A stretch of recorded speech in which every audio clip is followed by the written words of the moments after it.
रूस, चीन और ईरान बनाम अमेरिका। ब्रिक्स समिट में भारत ने साधा ऐसा कूटनीतिक संतुलन, अमेरिकी एक्सपर्ट हुए मुरीद, जमकर तारीफ।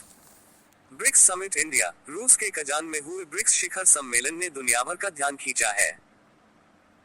मेजबान रूसी राष्ट्रपति व्लादिमीर पुतिन, चीनी प्रेसिडेंट शी जिनपिंग, भारत के पीएम नरेंद्र मोदी और ईरान के राष्ट्रपति मसूद पेजेशकियान समेत तमाम बड़े नेताओं के आने से इस समिट ने एक्सपर्ट का भी ध्यान खींचा है। Please subscribe and follow. रूस के कजान में हुए ब्रिक्स शिखर सम्मेलन ने दुनिया भर में चर्चा बटोरी है। रूसी राष्ट्रपति का वैश्विक नेताओं को जुटाकर पश्चिम को ताकत दिखाना हो या फिर चीन भारत के शीर्ष नेताओं की मुलाकात, इसने कई संदेश दिए हैं। खासतौर से भारत की बात की जाए तो समिट ने नई दिल्ली की भूराजनीतिक स्थिति को रेखांकित किया है। ब्रिक्स में भारत की भूमिका की global political risk expert Ian Bremmer ने तारीफ की है और विदेश नीति में संतुलन को सराहा है। फर्स्ट पोस्ट की रिपोर्ट के मुताबिक ब्रेमर ने ग्लोबल साउथ में भारत की भूमिका, चीन के साथ संबंध और G7 देशों में उसके रिश्तों पर बात की है। ब्रेमर ने कहा कि भारत की वैश्विक स्थिति बहुत बेहतर है। भारत के अलावा कोई भी प्रमुख अर्थव्यवस्था तकरीबन हर किसी के साथ दोस्ती के करीब नहीं है।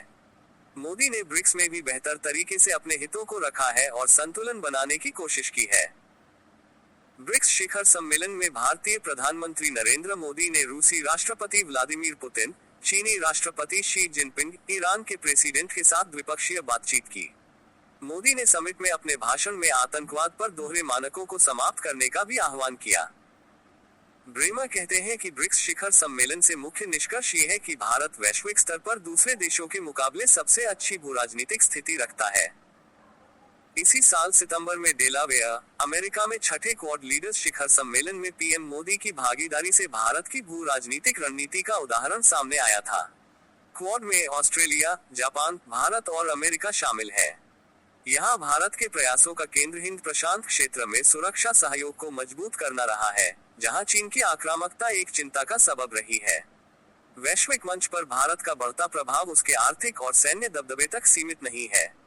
वह रूस यूक्रेन संघर्ष में खुद को शांतिदूत के रूप में तेजी से स्थापित कर रहा है।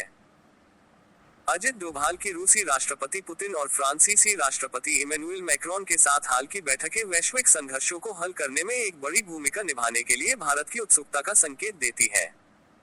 चीन के साथ बातचीत के साथ साथ अमेरिका और रूस दोनों के साथ मजबूत रिश्ते बनाए रखने की भारत की क्षमता उसकी अद्वितीय राजनयिक स्थिति को दर्शाती है।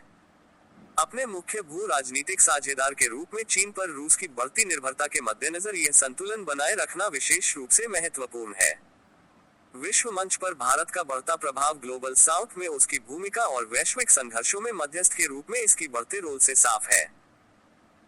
पश्चिम ने भारत की रियायती रूसी तेल की निरंतर खरीद और यूक्रेन में रूसी आक्रामकता की निंदा करने की अनिच्छा पर नाराजगी दिखाई है, लेकिन भारत ने साफ किया है कि उसकी विदेश नीति रणनीतिक हितों